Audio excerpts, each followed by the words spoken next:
Hi all. So சக்கரவள்ளி கிழங்குல வந்து சப்பாத்தி பண்ணலாமா? ஸோ நான் வந்து ஒரு 3 கிழங்கு எடுத்துக்கிட்டு அதை நல்லா வாஷ் பண்ணிட்டு கட் பண்ணி ஸ்டீம் பண்ணி எடுத்துக்க போகிறேன். ஸோ இட்லி குக்கரில் வச்சு ஒரு 10 to 15 மினிட்ஸ் வேக வச்சிடலாம். ஸோ இது வெந்ததுக்கப்புறம் இதை நம்ம எடுத்து இதோட தோல் உரிச்சிட்டு எடுத்து வச்சுருவோம்.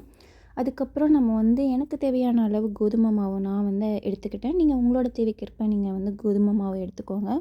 இது கூட நம்ம வந்து கொஞ்சம் சால்ட்டும் தண்ணியும் கொஞ்சம் கொஞ்சமாக விட்டு நம்ம அதை பெசரி வச்சுடுவோம்.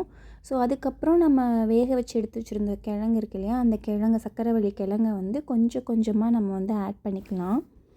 இதில் நீங்கள் தண்ணி வந்து கொஞ்சமாக ஆட் பண்ணி நீங்கள் அந்த கொஞ்சம் கொஞ்சமாக ஆட் பண்ணி பெசரி வச்சுக்கோங்க. ஓரளவுக்கு நமக்கு தெரியும் இல்லையா, அந்த பக்குவம் வரும்போது நீங்கள் வந்து இதில் வந்து அந்த கிழங்க வந்து நம்ம உதிர்த்துட்டு அதில் வந்து ஆட் பண்ணி நல்லா பிசைஞ்சிக்கலாம்.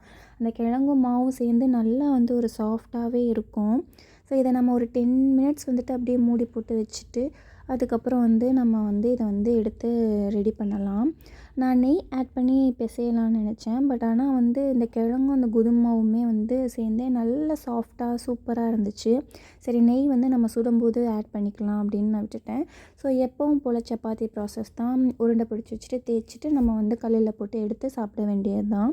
ஸோ என்னோடய பையனுக்கு வந்து சக்கரவள்ளி கிழங்கு ஒரு 1.5 வயசு வரைக்கும் ஓரளவுக்கு சாப்பிட்டாங்க, சும்மா கொஞ்சம் கொஞ்சமாக. ஆனால் இப்போ சுத்தமாக சாப்பிட்றது கிடையாது. ஸோ அதனால் எப்படி இவனை சாப்பிட வைக்கலான்னு சொல்லிட்டு, சரி சப்பாத்தி சாப்பிட்றாங்கல்ல, அதனால் சப்பாத்தியோட ஆட் பண்ணி கொடுப்போம் அப்படின்னு சொல்லிட்டு தான் நான் ஜஸ்ட் ட்ரை பண்ணேன். ஸோ அவனுக்கும் பிடிச்சிருந்துச்சு, சாப்பிட்டான். ஸோ எப்பவும் போல் சப்பாத்தி ப்ராசஸ் தான். பட் நம்ம கிழங்கு இதில் ஆட் பண்ணிக்கிறோம், அவ்வளோதான். ஸோ நல்லாவே இது சாஃப்டாக இருக்குது. இன்னும் 2 கிழங்கு கூட சேர்த்து போட்டிருக்கலாம்னு எனக்கு தோணுச்சு. ஸோ நல்ல ஒரு அரோமாவோட நல்லா சாஃப்டாக நல்லாவே இருந்துச்சு சப்பாத்தி.